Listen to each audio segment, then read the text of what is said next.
C'est merveilleux d'avoir une équipe si remplie du Saint-Esprit, surtout en ce jour de Pentecôte. Est-ce que vous savez pourquoi on appelle ce jour le jour de la Pentecôte? Pentecôte veut dire 50e. Et 40 jours après la résurrection de Jésus, Jésus est monté au ciel. On sait que Jésus est revenu après sa résurrection, enseigner les disciples sur la nouvelle Église et ce qui se passerait. Et après que Christ est monté, les disciples regardaient, puis en plus, c'était la lecture ce matin dans Actes chapitre 1, pour ceux qui l'ont lu. C'est quand même incroyable parce qu'on n'a même pas commencé au début de l'année. Et aujourd'hui même, on a tombé dans la lecture quotidienne du matin dans Actes chapitre 1. Et si on lit le chapitre 8, le Seigneur avait promis le Saint-Esprit. Et lorsque Jésus monte au ciel dans Actes chapitre 1, on voit que les disciples regardent encore et disent « Aïe, aïe, aïe, il est où? » Les hommes en blanc viennent, des anges viennent dire aux disciples, mais il n'est plus là. Mais allez, priez, attendez. Et 10 jours plus tard, qui fait 50 jours après sa résurrection, il a envoyé son Saint-Esprit. Et aujourd'hui, on est venu célébrer ce Saint-Esprit il n'est pas mort, il est vivant. Le Saint-Esprit est à l'œuvre aujourd'hui. Tourne-toi vers quelqu'un, dis, il y a un plus grand que toi ici. Come on. Et ce matin, je ne sais pas à propos de vous, mais moi, je ne serais pas ici si ça ne serait pas de la puissance du Saint-Esprit qui est à l'œuvre dans ma vie. Tourne-toi vers quelqu'un encore une fois, peut-être quelqu'un que tu n'as pas vu encore ce matin. Dis, le Saint-Esprit œuvre en toi aujourd'hui. Yes. En ce jour de la Pentecôte, ceux qui sont en ligne aussi, le Saint-Esprit œuvre dans chacune de nos vies. Et merci Seigneur qu'il est le même hier, aujourd'hui et éternellement. Il ne change pas, ce Dieu de paix, ce Dieu qui vient dans nos circonstances, que ce soit des circonstances difficiles, pas difficiles, il est toujours là. Et ce matin, le titre de mon message, on parle de la volonté de Dieu. Et ce matin, le titre, c'est « Faire face à la volonté de Dieu par son esprit ». Come on. Comment d'entre vous savez que sans l'Esprit de Dieu, c'est impossible de marcher dans les plans de Dieu? Aujourd'hui, si je suis ici dans ce lieu, c'est par sa grâce. Parfois, on ne mérite pas d'être ici, mais par la grâce de Dieu et par l'aide de son Saint-Esprit, il nous qualifie. Il te qualifie parce que son Saint-Esprit vient et c'est lui qui nous fait vivre selon ses pensées, ses desseins. Et j'aime beaucoup ce passage dans Proverbes chapitre 3, verset 6 de la Passion en anglais. Je l'ai traduit comme ceci. « Deviens intime avec lui dans tout ce que tu fais. Et quoi? Il te guidera partout où tu iras. » Ce matin, moi, je veux devenir intime de plus en plus avec le Saint-Esprit. Vous savez que le Saint-Esprit est une personne et il se manifeste en ce lieu maintenant. Ce matin, il se manifeste bientôt en après-midi, mais ce matin, présentement, il se manifeste dans nos vies. Et aujourd'hui, j'aimerais qu'on puisse voir l'importance d'être intime avec Dieu, le Saint-Esprit. Sans cette intimité, frères et sœurs, je ne serais pas ici aujourd'hui. Sans le fait que Dieu, le Saint-Esprit, intervient dans ma vie, il me guide, il me dirige. Sans ça, là, on n'est absolument rien. Sans l'aide de Dieu, là, ici-bas, la vie, c'est tellement temporaire. Les choses autour de nous, c'est temporaire. Mais l'éternité, c'est réel. Et Dieu, le Saint-Esprit, nous dirige pas à pas afin qu'on puisse entrer un jour dans la présence du Père avec assurance. Moi, je peux marcher avec assurance aujourd'hui parce que le Saint-Esprit est là avec chacun de nous. Deviens intime avec lui dans tout ce que tu fais et il te guidera partout où tu iras. Alors, ce matin, l'objectif de ce message, c'est de comprendre que Dieu désire entretenir une relation intime avec chacun de nous. Est-ce que vous savez que vous n'êtes pas exclus de cette relation intime avec Dieu? Comment chacun de nous, on n'a pas besoin de le mériter par nos propres efforts, mais par sa grâce, il désire être intime avec nous. Parfois même plus que nous, on désire être intime avec lui. Mais il désire être intime avec nous. Et le deuxième objectif est de saisir l'impact que ce rapprochement ou cette intimité avec Dieu le Saint-Esprit a sur nos vies. Lorsqu'on est proche de lui, il y a un impact. Alors, l'intimité, la première chose que j'aimerais partager, c'est cette intimité avec Dieu, le Saint-Esprit. Vous savez que pour être intime avec Dieu, le Saint-Esprit, il faut développer cette conscience qu'il est là. Beaucoup de gens, ils ne ressentent pas le Saint-Esprit, ou des fois, ils le ressentent, des fois, ils ne le ressentent pas. Mais ce n'est pas basé sur nos sentiments. C'est basé sur la parole de Dieu qui déclare que lorsque 2 ou 3 dans Matthieu 18, 20, 2 ou 3 sont assemblés. Est-ce qu'on est 2 ou 3 ce matin? Oh oui, on est 2 ou 3. Même quand tu pries à la maison avec ta femme, tu es 2 ou 3. Ben 3, si tu as un enfant ou qu'un autre membre de la famille, bien sûr. Mais lorsque tu es 2 ou 3, en son nom, je suis au milieu d'eux. Cette promesse a été faite par Jésus. Parce que lorsqu'il est monté au ciel, comme je disais tout à l'heure, dans Matthieu 18, 20, il dit, Matthieu 28, 20, il dit, « Je suis avec vous tous les jours jusqu'à la fin du monde. » Comment est-ce qu'il peut être encore avec nous si Jésus est monté? Il est avec nous par son Saint-Esprit. Et il désire avoir cette intimité avec nous.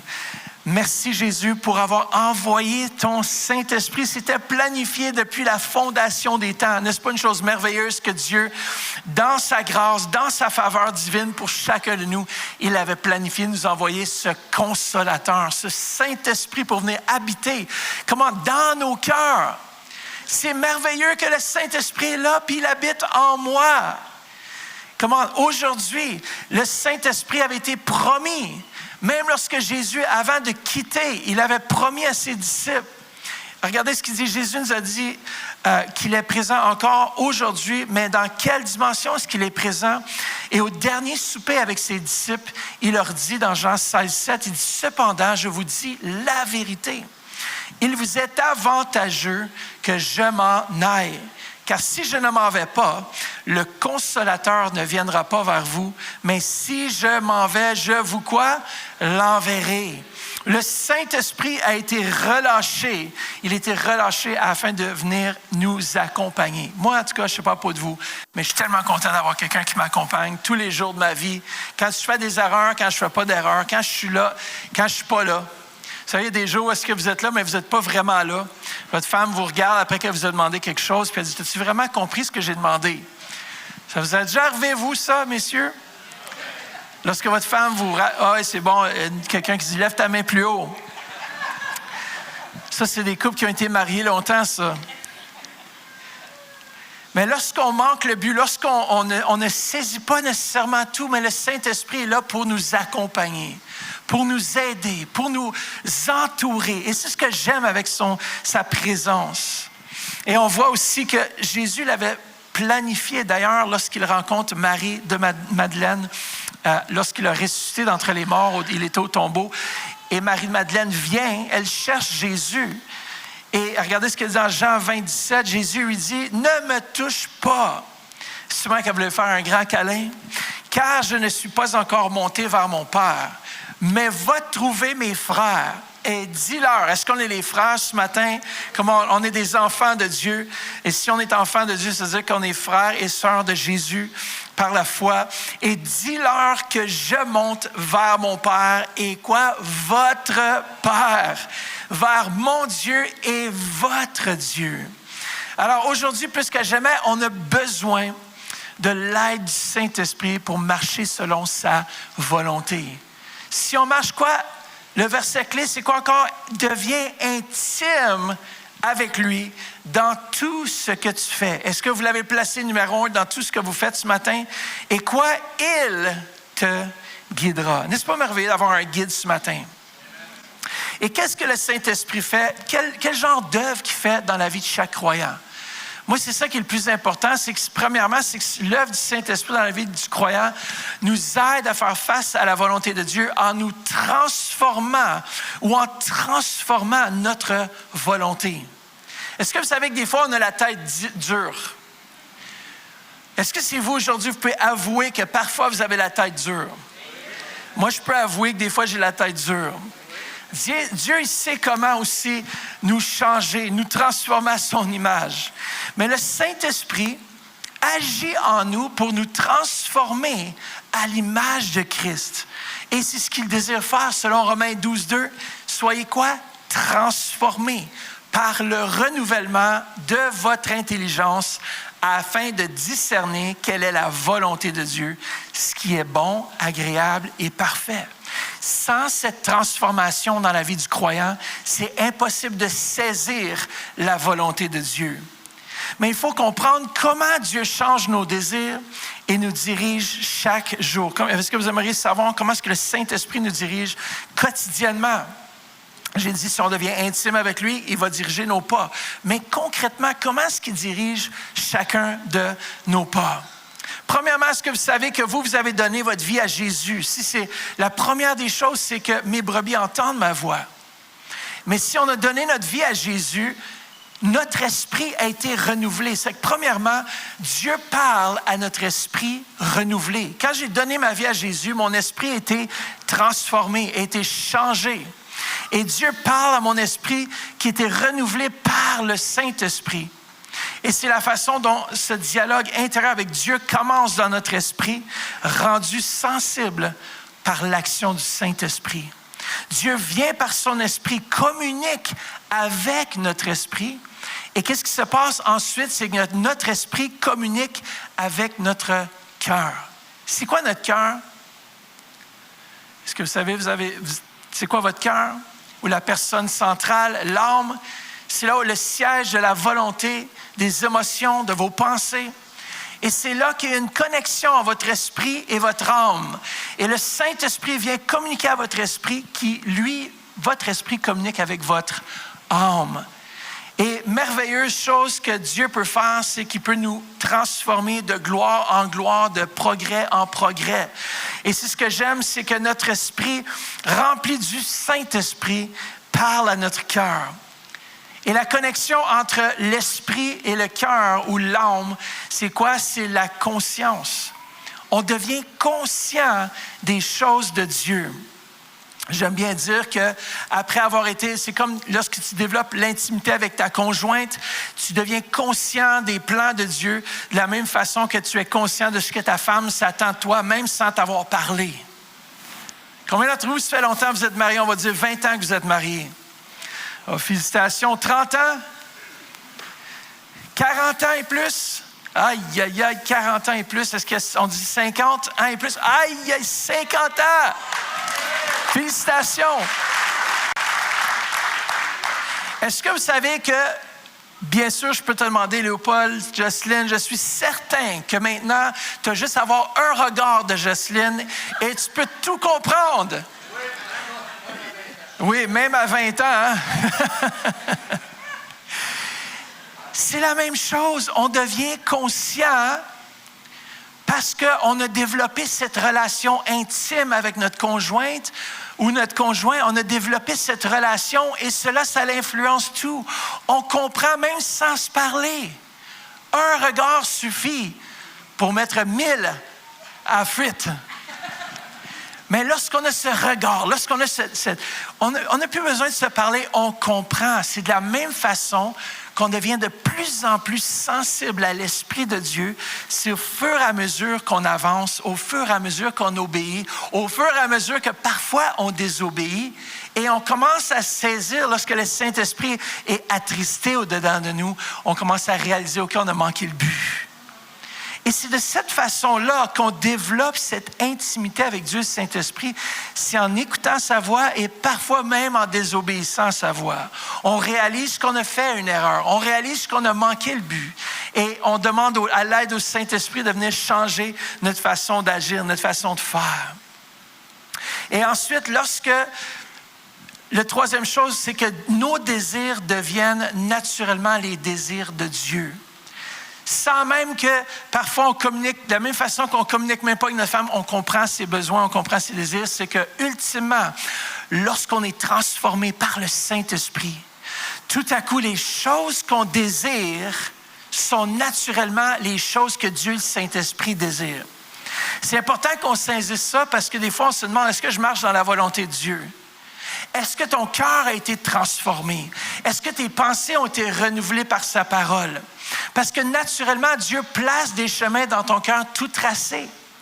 Et la parole de Dieu, celle qui nous transforme, qui nous change à son image, lorsque tu es changé à l'image d'une personne, c'est que tu commences naturellement à faire, à dire et à agir de la même façon. Le plus que je me rapproche de Jésus, le plus que je deviens comme Jésus. Est-ce qu'on est parfait d'un jour à l'autre? Non. Mais le plus que je suis avec lui, le plus je suis intime avec lui, le plus qu'il change mes pensées, et naturellement, mes pensées deviennent les pensées de l'esprit. Est-ce que vous saisissez ça? Parce que je pense que c'est quelque chose d'important, parce que des fois, on cherche à avoir la réponse tellement loin, puis pourtant, Dieu nous parle à notre cœur, on a juste à obéir. Alors, nos désirs deviennent naturellement les désirs de Dieu en nous. Psaume 37, 4, il dit quoi? Fais de l'Éternel, quoi? Tes délices. Et qu'est-ce qu'il va te donner? C'est que le cœur de qui? Ton cœur désire. Parce que Dieu place ses désirs dans ta vie. Et il va te donner selon les désirs de ton cœur.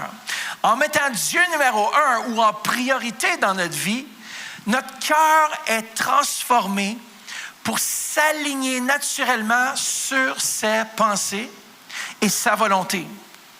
Attends, je vais le relire. En mettant Dieu numéro 1 dans ta vie, ton cœur est transformé pour s'aligner naturellement sur ses pensées et sa volonté.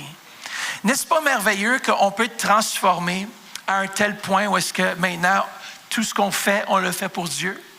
À chaque jour qu'on marche, on marche pour le Seigneur. On agit pour lui, on fait pour lui. On devient comme lui. On devient ses mains, ses pieds. On devient ses porte-paroles. Quelqu'un qui a besoin d'encouragement, tu as la pensée de Dieu qui vient et tu peux partager cette pensée. C'est comme ça qu'on devient un avec l'Esprit de Dieu. Dans le fond, le blocage se passe souvent au niveau de l'âme. Notre esprit a tout reçu. On est transformé, on est une nouvelle créature, mais c'est l'âme qui a besoin d'être renouvelée, d'être changée, d'être transformée afin de penser comme Dieu. Est-ce que vous pensez comme Dieu ce matin? Est-ce que vous pensez toujours comme Dieu? Il y a des fois que non. Il y a des fois, on manque le but. Il y a des fois, est-ce qu'on ne fait pas comme Dieu voudrait faire, qu'on fasse, mais on fait pareil. Est-ce qu'on apprend? Oui, on apprend. Chacun d'entre nous, nous sommes dans un processus de transformation. Et ce processus de transformation, il est continu. C'est-à-dire qu'il est constamment en train d'évoluer. Alors, ainsi, lorsqu'on met Dieu numéro 1, nos cœurs sont transformés et nos pensées s'alignent naturellement avec ses pensées, sa volonté.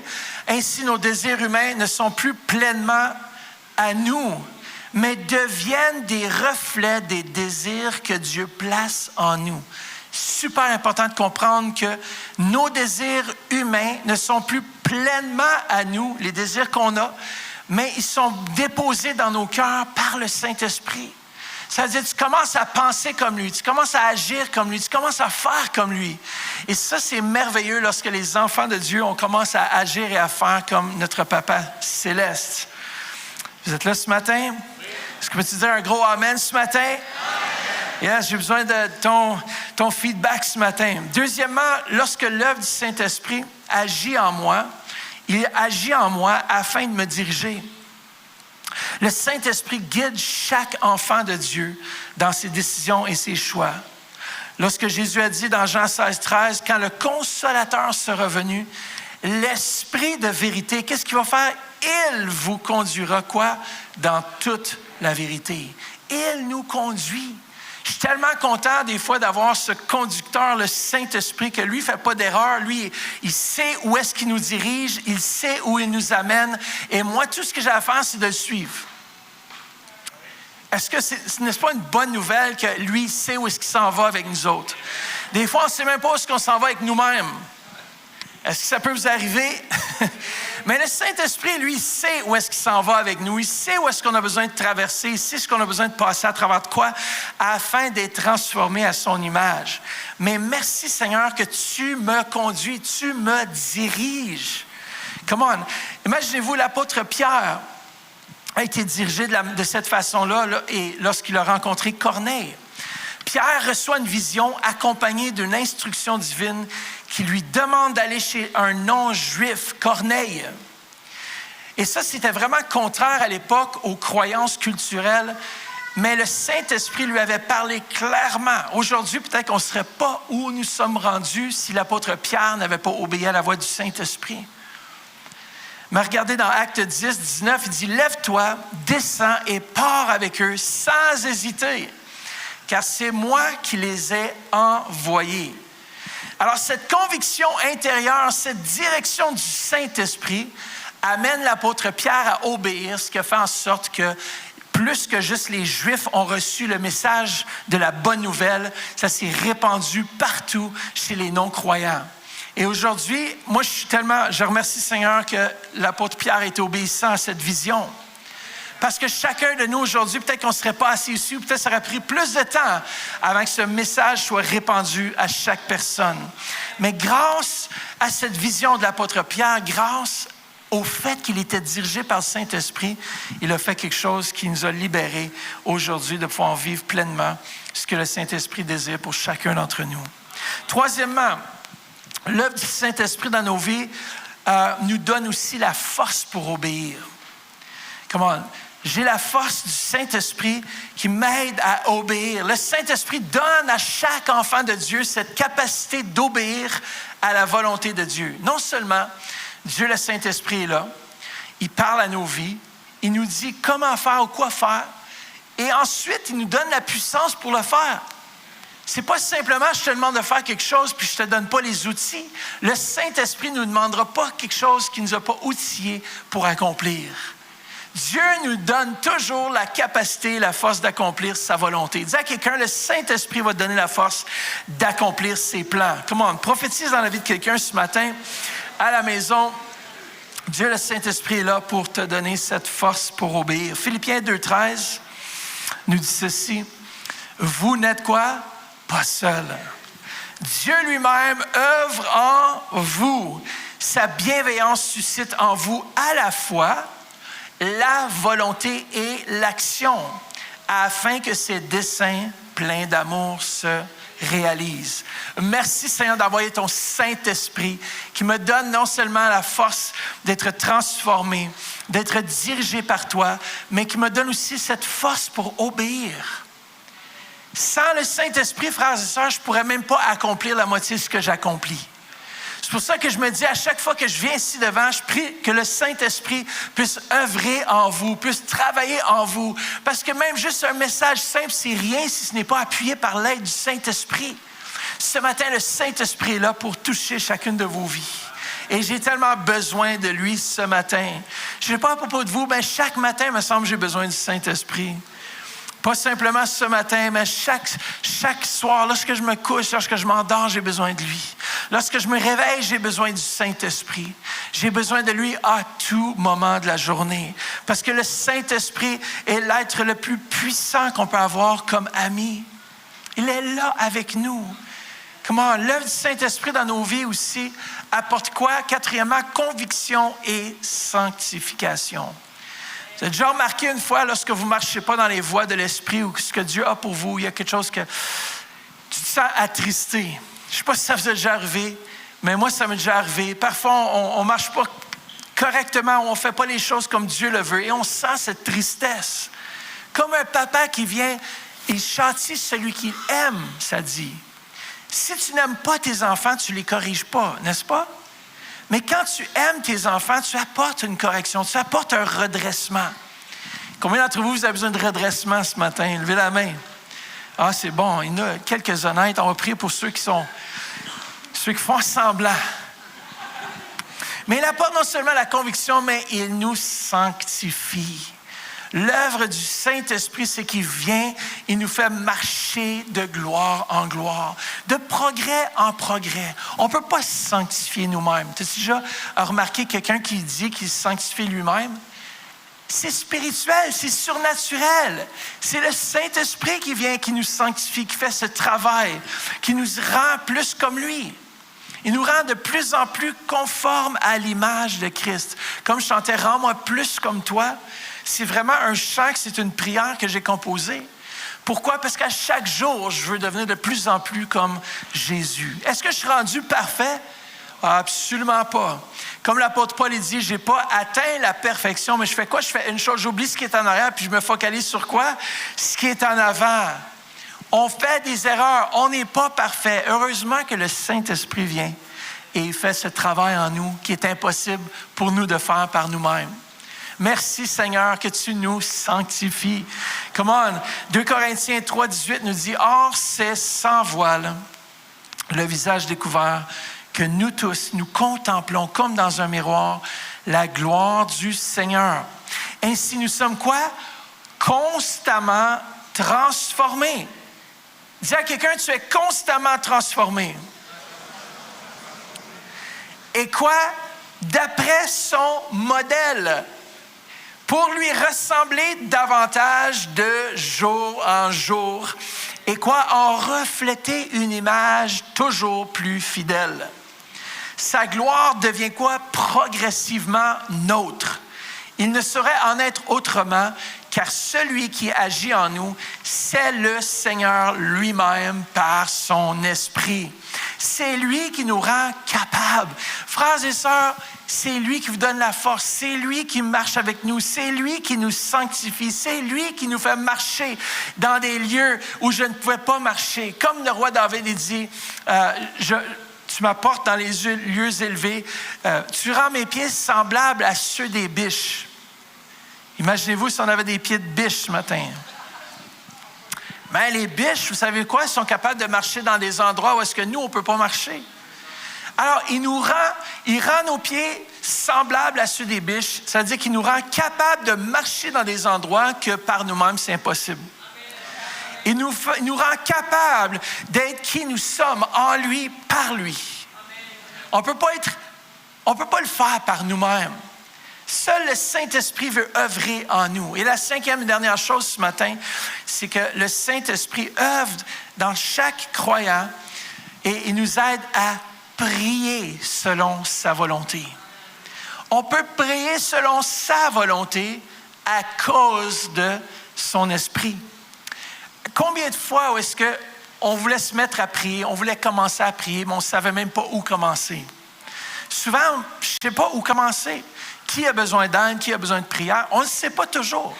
Mais lorsqu'on commence à prier par l'Esprit, ça veut dire que je me laisse guider, même dans mes temps de prière, par son Saint-Esprit.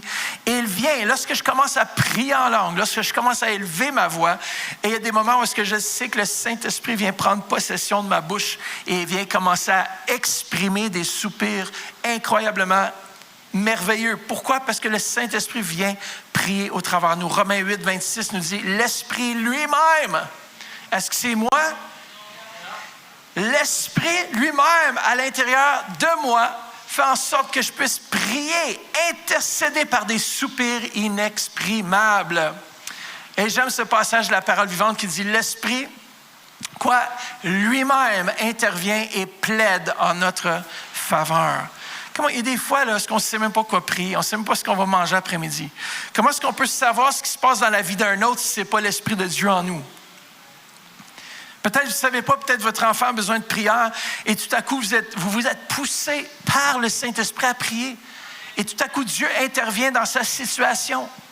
Chacun de nous, Dieu est là par son Saint-Esprit pour nous aider à prier. N'est-ce pas une chose merveilleuse ce matin qu'on a un Saint-Esprit qui a été envoyé et qu'il est ici dans ce lieu ce matin pour nous diriger, pour nous guider, qu'il est là pour nous corriger, il est là pour nous remplir de sa présence, pour nous montrer qu'il nous aime, pour nous montrer qu'il est là avec nous, qu'il prie au travers de nous. Quand tu ne sais pas quoi prier, quand tu ne sais pas quoi dire, quand tu ne sais pas quoi faire, le Saint-Esprit, lui, il est là. Il est là dans ta vie, dans ton quotidien, quand tu le sens, quand tu le sens pas, car c'est une promesse que Dieu a faite, qu'il nous envoyait son esprit afin qu'il demeure avec nous pour toujours.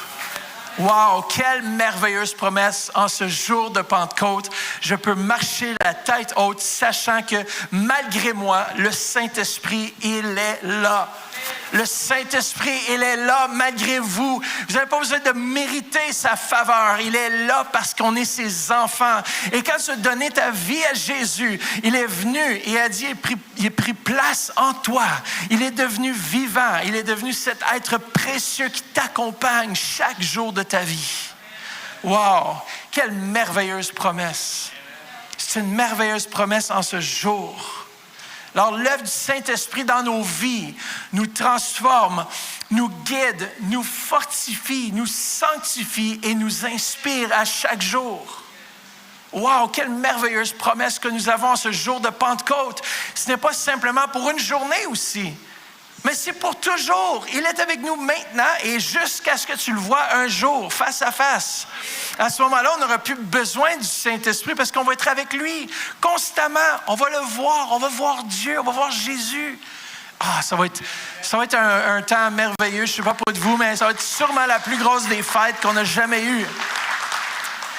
Je sais qu'on fait des bonnes fêtes ici à l'Église Le Centre, mais ça va être la fête ultime un jour, lorsqu'on n'aura plus besoin du Saint-Esprit par intermédiaire. On va être dans sa présence constamment. Mais on est ici présentement aussi.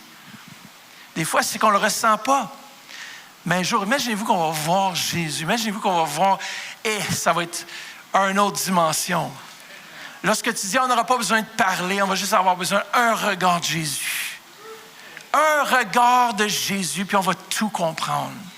On va tout saisir. On va saisir l'ampleur aussi de son amour pour chacun de nous. On va saisir tout ce qu'il a désiré pour nous.